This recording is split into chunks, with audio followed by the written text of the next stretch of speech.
I'd like to tell you about the strangest secret in the world. Not long ago, Albert Schweitzer, the great doctor and Nobel Prize winner, was being interviewed in London, and a reporter asked him, "Doctor, what's wrong with men today?" The great doctor was silent a moment, and then he said, "Men simply don't think." And it's about this that I want to talk with you. We live today in a golden age. This is an era that man has looked forward, dreamed of, and worked toward for thousands of years. But since it's here, we pretty well take it for granted. We in America are particularly fortunate to live in the richest land that ever existed on the face of the earth, a land of abundant opportunity for everyone. But do you know what happens? Let's take 100 men who start even at the age of 25. Do you have any idea what will happen to those men by the time they're 65? These 100 men who all start even at the age of 25 believe they're going to be successful. If you asked any one of these men if he wanted to be a success, he'd tell you that he did. And you'd notice that he was eager toward life, that there was a certain sparkle to his eye, an erectness to his carriage, and life seemed like a pretty interesting adventure to him. But by the time they're 65, 1 will be rich, 4 will be financially independent, 5 will still be working, 54 will be broke. Now think a moment. Out of the 100, only 5 make the grade.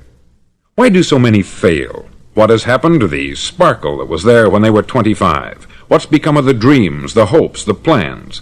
And why is there such a large disparity between what these men intended to do and what they actually accomplished?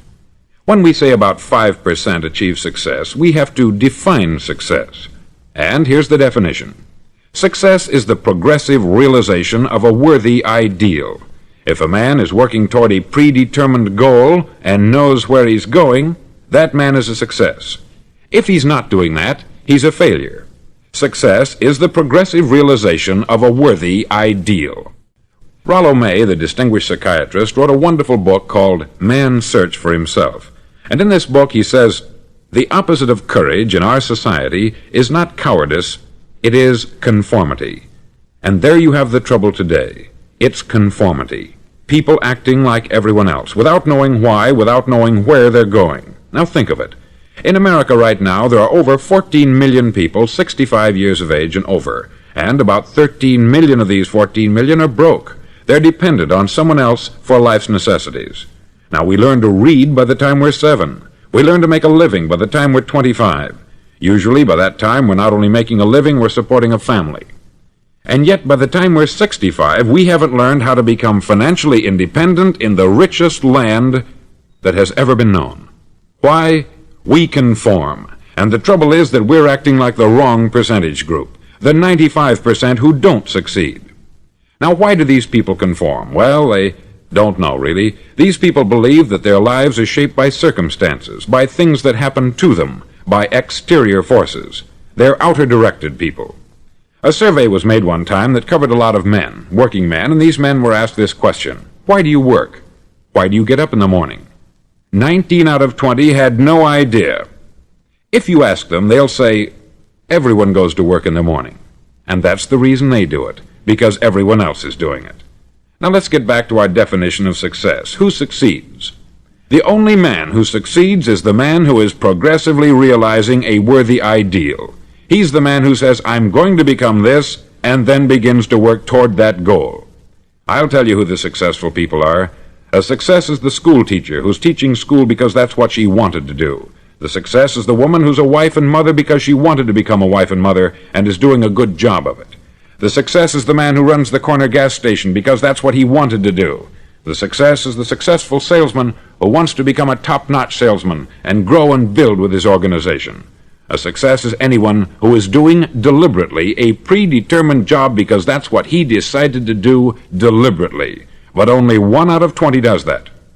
That's why today there isn't really any competition, unless we make it for ourselves. Instead of competing, all we have to do is create. Now, for 20 years, I looked for the key which would determine what would happen to a human being. Was there a key, I wanted to know, which would make the future a promise that we could foretell to a large extent? Was there a key that would guarantee a person's becoming successful if he only knew about it and knew how to use it? Well, there is such a key, and I've found it. Have you ever wondered why so many men work so hard and honestly without ever achieving anything in particular, and others don't seem to work hard and yet seem to get everything? They have the magic touch. You've heard them say that about someone. Everything he touches turns to gold. And have you ever noticed that a man who becomes successful tends to continue to become successful, and on the other hand, have you noticed how a man who is a failure tends to continue to fail? It's because of goals. Some of us have them, some don't. People with goals succeed because they know where they're going.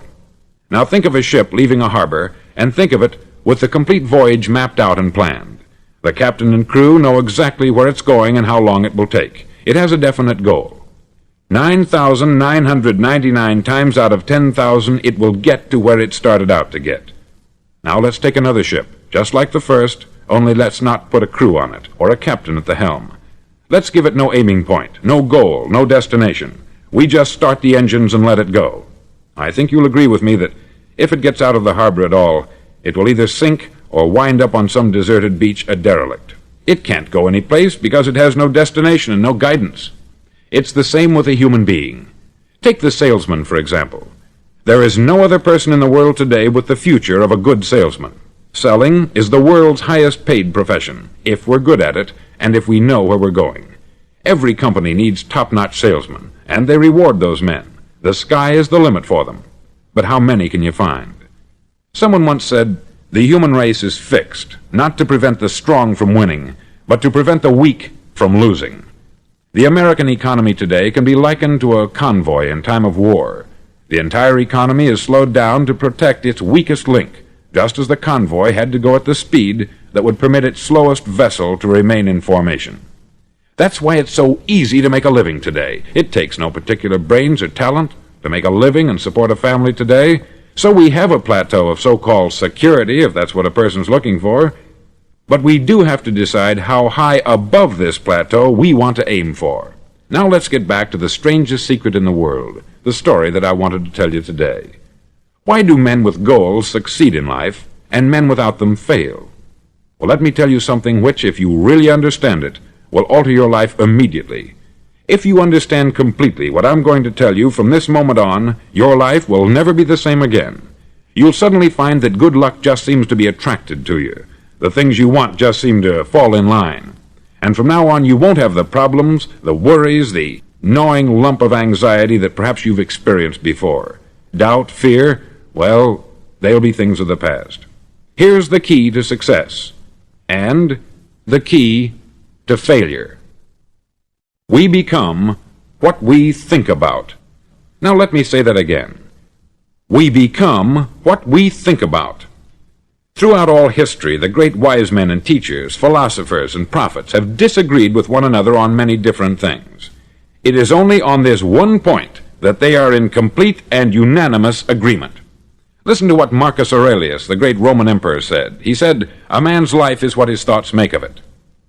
Disraeli said this, "Everything comes if a man will only wait. I have brought myself by long meditation to the conviction that a human being with a settled purpose must accomplish it, and that nothing can resist a will that will stake even existence for its fulfillment." Ralph Waldo Emerson said this, "A man is what he thinks about all day long." William James said, "The greatest discovery of my generation is that human beings can alter their lives by altering their attitudes of mind." And he also said, "We need only in cold blood act as if the thing in question were real, and it will become infallibly real by growing into such a connection with our life that it will become real. It will become so knit with habit and emotion that our interest in it will be those which characterize belief." He also said this, "If you only care enough for a result, you will almost certainly attain it. If you wish to be rich, you will be rich. If you wish to be learned, you will be learned. If you wish to be good, you will be good. Only you must then really wish these things, and wish them exclusively, and not wish at the same time 100 other incompatible things just as strongly." In the Bible you read, in Mark 9:23, "If thou canst believe, all things are possible to him that believeth." Dr. Norman Vincent Peale said this, "This is one of the greatest laws in the universe. Fervently do I wish I had discovered it as a very young man. It dawned upon me much later in life, and I've found it to be one of the greatest, if not my greatest discovery, outside of my relationship to God. And the great law, briefly and simply stated, is that if you think in negative terms, you'll get negative results. If you think in positive terms, you will achieve positive results. That is the simple fact which is at the basis of an astonishing law of prosperity and success. In 3 words, believe and succeed. William Shakespeare put it this way: "Our doubts are traitors, and make us lose the good we oft might win by fearing to attempt." George Bernard Shaw said, "People are always blaming their circumstances for what they are. I don't believe in circumstances. The people who get on in this world are the people who get up and look for the circumstances they want, and if they can't find them, make them." Well, it's pretty apparent, isn't it? And every person who discovered this for a while believed that he was the first one to work it out. We become what we think about. Now, it stands to reason that a person who's thinking about a concrete and worthwhile goal is going to reach it, because that's what he's thinking about. And we become what we think about. Conversely, the man who has no goal, who doesn't know where he's going, and whose thoughts must therefore be thoughts of confusion and anxiety and fear and worry, becomes what he thinks about. His life becomes one of frustration, fear, anxiety, and worry. And if he thinks about nothing, he becomes nothing. Now, how does it work? Why do we become what we think about? Well, I'll tell you how it works as far as we know. Now, to do this, I want to tell you about a situation that parallels the human mind. Suppose a farmer has some land, and it's good, fertile land. Now, the land gives the farmer a choice. He may plant in that land whatever he chooses. The land doesn't care. It's up to the farmer to make the decision. Now, remember, we're comparing the human mind with the land, because the mind, like the land, doesn't care what you plant in it. It will return what you plant, but it doesn't care what you plant. Now, let's say that the farmer has 2 seeds in his hand. One is a seed of corn, the other is nightshade, a deadly poison. He digs 2 little holes in the earth, and he plants both seeds, one corn, the other nightshade.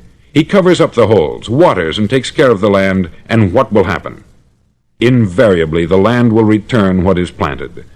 As it's written in the Bible, "As ye sow, so shall ye reap." Remember, the land doesn't care. It will return poison in just as wonderful abundance as it will corn. So up come the 2 plants, one corn, one poison. Now, the human mind is far more fertile, far more incredible and mysterious than the land, but it works the same way. It doesn't care what we plant. Success, failure. A concrete, worthwhile goal, or confusion, misunderstanding, fear, anxiety, and so on. But what we plant, it will return to us. You see, the human mind is the last great unexplored continent on the earth. It contains riches beyond our wildest dreams. It will return anything we want to plant. Now, you might say, well, if that's true, why don't people use their minds more? Well, I think they've figured out an answer to that, too. Our mind comes as standard equipment at birth. It's free, and things that are given to us for nothing we place little value on. Things that we pay money for, we value. The paradox is that exactly the reverse is true.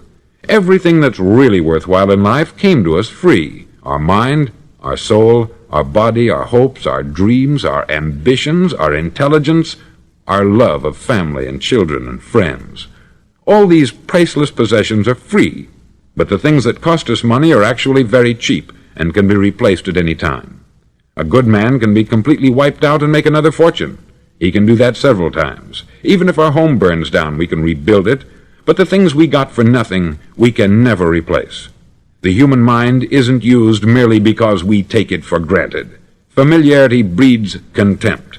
It can do any kind of job we assign to it, but generally speaking, we use it for little jobs instead of big important ones. Universities have proved that most of us are operating on about 10% of our abilities. Decide now, what is it you want? Plant your goal in your mind. It's the most important decision you'll ever make in your entire life. Do you want to be an outstanding salesman, a better worker at your particular job? Do you want to go places in your company, in your community? All you've got to do is plant that seed in your mind. Care for it. Work steadily toward your goal, and it will become a reality. It not only will, there's no way that it cannot. You see, that is a law, like the laws of Sir Isaac Newton, the laws of gravity. If you get on top of a building and jump off, you'll always go down. You'll never go up. And it's the same with all the other laws of nature. They always work. They're inflexible. Think about your goal in a relaxed, positive way. Picture yourself in your mind's eye as having already achieved this goal. See yourself doing the things you will be doing when you've reached your goal. Ours has been called the phenobarbital age, the age of ulcers and nervous breakdowns. At a time when medical research has raised us to a new plateau of good health and longevity, far too many of us worry ourselves into an early grave trying to cope with things in our own little personal ways, without learning a few great laws that will take care of everything for us. These things we bring on ourselves through our habitual way of thinking. Every one of us is the sum total of his own thoughts. He is where he is because that is exactly where he really wants to be, whether he'll admit that or not. Each of us must live off the fruit of his thoughts in the future, because what you think today and tomorrow, next month and next year, will mold your life and determine your future. You're guided by your mind. I remember one time I was driving through Arizona and I saw one of those giant earth-moving machines roaring along the road at about 35 miles an hour with what looked like 20 tons of dirt in it, a tremendous, incredible machine, and there was a little man perched way up on top with the wheel in his hands guiding it. And as I drove along, I was struck by the similarity of that machine to the human mind. Just suppose you're sitting at the controls of such a vast source of energy. Are you going to sit back and fold your arms and let it run itself into a ditch? Or are you going to keep both hands firmly on the wheel and control and direct this power to a specific, worthwhile purpose? It's up to you. You're in the driver's seat. You see, the very law that gives us success is a two-edged sword. We must control our thinking. The same rule that can lead a man to a life of success, wealth, happiness, and all the things he's ever dreamed of for himself and his family, that very same law can lead him into the gutter. It's all in how he uses it, for good or for bad. This is the strangest secret in the world. Now, why do I say it's strange, and why do I call it a secret? Actually, it isn't a secret at all. It was first promulgated by some of the earliest wise men, and it appears again and again throughout the Bible. But very few people have learned it, understand it. That's why it's strange, and why, for some equally strange reason, it virtually remains a secret. I believe that you could go out and walk down the main street of your town and ask one man after another what the secret of success is, and you probably wouldn't run into one man in a month who could tell you. Now, this information is enormously valuable to us, if we really understand it and apply it. It's valuable to us not only for our own lives, but the lives of those around us, our family, employees, associates, and friends. Life should be an exciting adventure. It should never be a bore. A man should live fully, be alive. He should be glad to get out of bed in the morning. He should be doing a job he likes to do because he does it well. One time I heard Grove Patterson make a speech, the editor-in-chief of the Toledo Daily Blade, and as he concluded his speech, he said something that I've never forgotten. He said something like this: "My years in the newspaper business have convinced me of several things, among them that people are basically good, and that we came from someplace, and we're going someplace.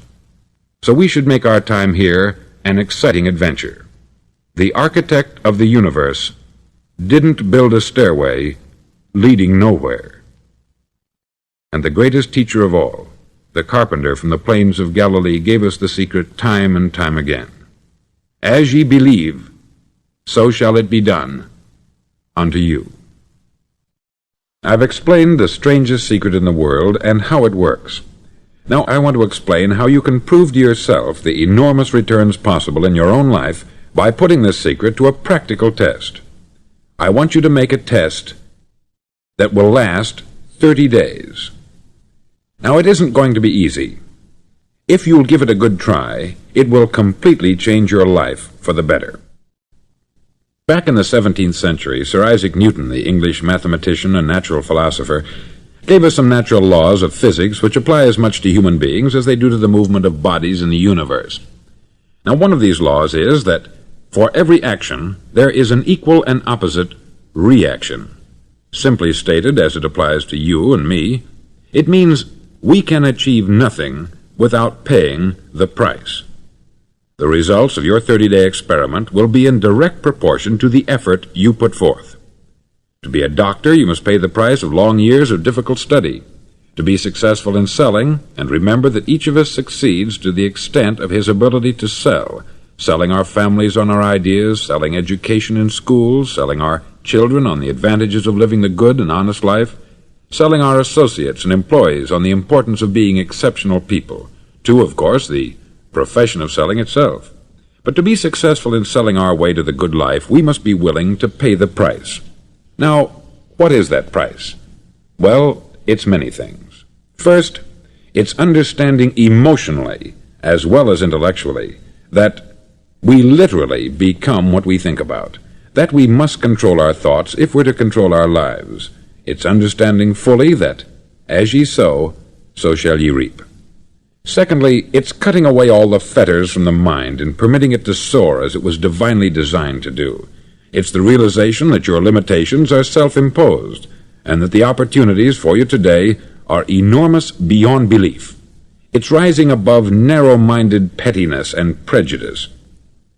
Thirdly, to use all your courage to force yourself to think positively on your own problem, to set a definite and clearly defined goal for yourself, to let your marvelous mind think about your goal from all possible angles, to let your imagination speculate freely upon many different possible solutions, to refuse to believe there are any circumstances sufficiently strong to defeat you in the accomplishment of your purpose, to act promptly and decisively when your course is clear, and to keep constantly aware of the fact that you are, at this moment, standing in the middle of your own acre of diamonds, as Russell Conwell used to point out. Fourth, save at least 10% of what you earn. It's also remembering that no matter what your present job, it has enormous possibilities if you're willing to pay the price. Now let's just go over the important points in the price each of us must pay to achieve the wonderful life that can be ours. It is, of course, worth any price. 1. You will become what you think about. 2.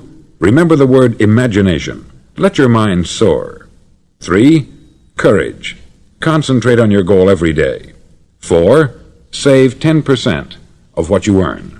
And action. Ideas are worthless unless we act on them.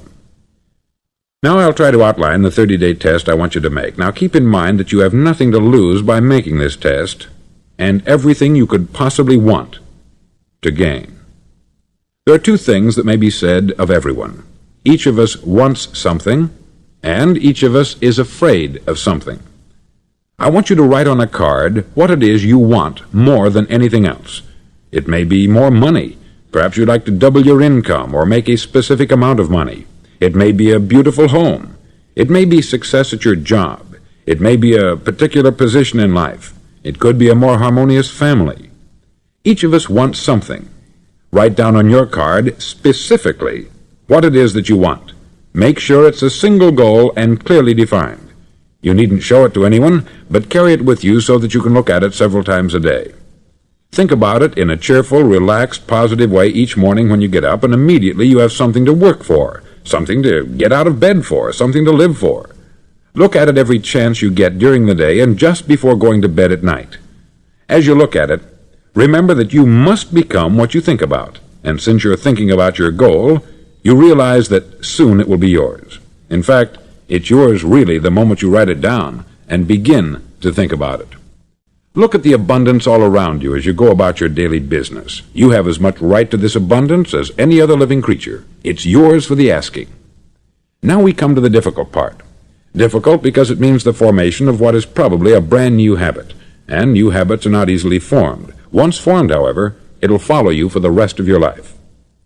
Stop thinking about what it is you fear.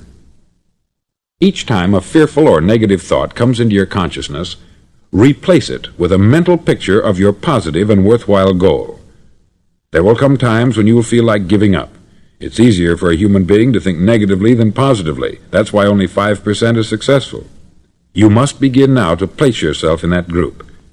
For 30 days you must take control of your mind.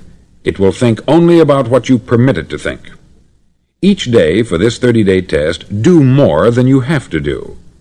In addition to maintaining a cheerful, positive outlook, give of yourself more than you've ever done before. Do this knowing that your returns in life must be in direct proportion to what you give. The moment you decide on a goal to work toward, you're immediately a successful person. You're then in that rare and successful category of people who know where they're going. Out of every 100 people, you belong to the top 5. Don't concern yourself too much with how you're going to achieve your goal. Leave that completely to a power greater than yourself. All you have to do is know where you're going. The answers will come to you of their own accord. Remember these words from the Sermon on the Mount, and remember them well. Keep them constantly before you this month of your test. Ask, and it shall be given you. Seek, and ye shall find. Knock, and it shall be opened unto you. For every one that asketh receiveth, and he that seeketh findeth, and to him that knocketh it shall be opened. It's as marvelous and as simple as that. In fact, it's so simple that in our seemingly complicated world it's difficult for an adult to understand that all he needs is a purpose and faith. For 30 days, do your best. If you're a salesman, go at it as you've never done before, not in hectic fashion, but with the calm, cheerful assurance that time well spent will give you the abundance in return you deserve and want. No matter what your job, do it as you've never done it before for 30 days. And if you've kept your goal before you every day, you'll wonder and marvel at this new life you've found. Dorothea Brand, outstanding editor and writer, discovered it for herself and tells about it in her fine book, Wake Up and Live. Her entire philosophy is reduced to the words, act as though it were impossible to fail. She made her own test with sincerity and faith, and her entire life was changed to one of overwhelming success. Now you make your test for 30 full days. Don't start your test until you've made up your mind to stick with it. You see, by being persistent, you're demonstrating faith. Persistence is simply another word for faith. If you didn't have faith, you would never persist. If you should fail during your first 30 days, by that I mean suddenly find yourself overwhelmed by negative thoughts, you've got to start over again from that point and go 30 more days. Gradually your new habit will form until you find yourself one of that wonderful minority to whom virtually nothing is impossible. Don't forget the card. It's vitally important as you begin this new way of living. On one side of the card, write your goal, whatever it may be. On the other side, write the words we've quoted from the Sermon on the Mount. Ask, and it shall be given you. Seek, and ye shall find. Knock, and it shall be opened unto you. Nothing great was ever accomplished without inspiration. See that during these crucial first 30 days, your own inspiration is kept at a peak. Above all, don't worry. Worry brings fear, and fear is crippling. The only thing that can cause you to worry during your test is trying to do it all yourself. Know that all you have to do is hold your goal before you. Everything else will take care of itself. Remember also to keep calm and cheerful. Don't let petty things annoy you and get you off course. Now, since making this test is difficult, some may say, well, why should I bother? Well, look at the alternative. No one wants to be a failure. No one really wants to be a mediocre individual. No one wants a life constantly filled with worry, fear, and frustration. Therefore, remember that you must reap that which you sow. If you sow negative thoughts, your life will be filled with negative things. If you sow positive thoughts, your life will be cheerful, successful, and positive. Now, gradually, you'll have a tendency to forget what you've heard on this record. Play it often. Keep reminding yourself of what you must do to form this new habit. Gather your whole family about and listen to what's been said here at regular intervals. You know, most men will tell you that they want to make money without understanding the law. The only people who make money work in the mint. The rest of us must earn money. This is what causes those who keep looking for something for nothing or a free ride to fail in life. The only way to earn money is by providing people with services or products which are needed and useful. We exchange our product or service for the other man's money. Therefore, the law is that our financial return will be in direct proportion to our service. Success is not the result of making money. Making money is the result of success, and success is in direct proportion to our service. Most people have this law backwards. They believe that you're successful if you earn a lot of money. The truth is that you can only earn money after you're successful. It's like the story of the man who sat in front of the stove and said to it, "Give me heat, and then I'll add the wood." How many men and women do you know, or do you suppose there are today, who take the same attitude toward life? There are millions. We've got to put the fuel in before we can expect heat. Likewise, we've got to be of service first before we can expect money. Don't concern yourself with the money. Be of service. Build, work, dream, create. Do this, and you'll find there's no limit to the prosperity and abundance that will come to you. Prosperity is founded upon a law of mutual exchange. Any person who contributes to prosperity must prosper in turn himself.